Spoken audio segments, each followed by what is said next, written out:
আগে দেশ ঠিক ছিল, কিছুটা অংশে বলা যেতে পারে, সেরকম আসলে বলা যায় না।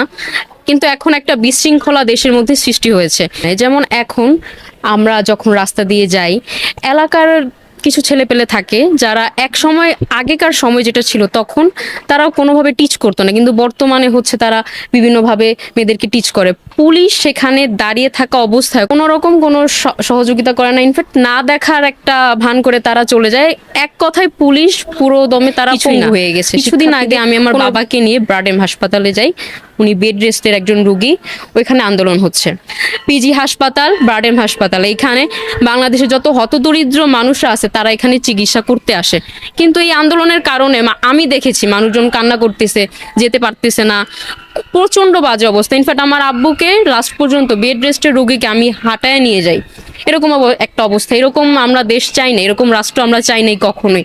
দেশের একটা বাজে পরিস্থিতি, প্রতিদিন মিছিল, প্রতিদিন আন্দোলন, সাধারণ মানুষের জীবনযাত্রা খুবই কষ্টকর হয়ে গেছে। আর খাবারের দামে আসি, সেটা তো আগে যা ছিল তার থেকে বেড়ে গিয়েছে। বাংলাদেশের মানুষজন সুন্দরভাবে দুপুরে রাতে খেতে চেয়েছিল, উন্নত রাষ্ট্র তো সবাই চায় না, তো সেই খাওয়া দাওয়াই এখন হচ্ছে মানুষ করতে পারতেছে না। আলু হচ্ছে প্রায় অনেক টাকা কেজি, 80-70 টাকা, এক এক জায়গায় যেখানে যেরকম দামি হিসেবে বিক্রি করা যায়। এমন হবে আমরা কখনোই ভাবি নাই। তখন দেশের যে সাধারণ জনগণ তারা এগিয়ে আসে নাই, তারা সমর্থন করেছে আমাদেরকে। কিন্তু এখন দেশের এমন একটা পরিস্থিতি, কিছু হচ্ছে, 19 থেকে 20 হচ্ছে, মানুষজন আন্দোলনে নামতেছে, মিছিলে নামতেছে। এই যে আমরা সাধারণ জীবনযাত্রা, তা খুবই কষ্টকর হয়ে যাচ্ছে। মানুষজন জ্যামে বসে থাকতে হয় 2-3 ঘন্টা, জ্যাম কাটে না। কি হচ্ছে? সামনে আন্দোলন হচ্ছে, কাকে নিয়ে হচ্ছে কিছুই জানি না, বাট আন্দোলন হচ্ছে। এরকম দেশ কেউ চায় নাই।